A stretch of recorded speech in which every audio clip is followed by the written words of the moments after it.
అందరికీ సాయిరామ్ అండి. ఈరోజు శ్రీ సాయి రాధేకృష్ణ సన్నిధి ద్వారా బాబావారు తన భక్తులకు ఈ విధమైన సమాధానాలు చూపుతున్నారు.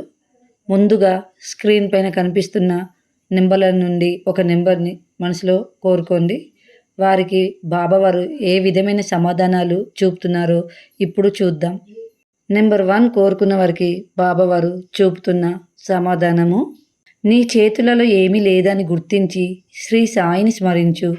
మీరు ఏ సమస్య కోసం ఈ నెంబర్ కోరుకున్నారో అది మీ చేతిలో ఏది లేదు, అంతా బాబాపైనే భారం వేసి తండ్రిని స్మరించుకుంటున్నావు అని బాబావారు ఇచ్చారండి.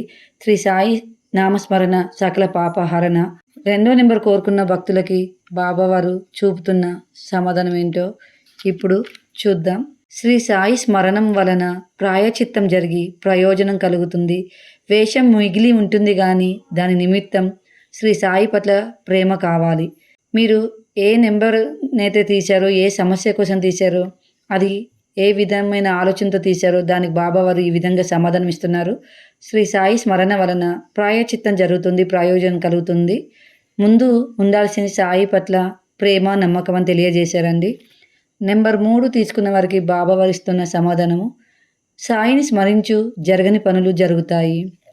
సాయి స్మరణ ద్వారా మీకు ఎదురు చూస్తున్న పనులు ఏవైతే జరగవు అనుకుంటున్నారో ఆ పనులు జరుగుతాయని బాబావారు తెలియజేస్తున్నారు. కాబట్టి సాయి స్మరణ చేస్తూ మీకు కావలసిన పనులు జరుగుతాయని కోరుకుంటున్నాను. సాయిరామ్.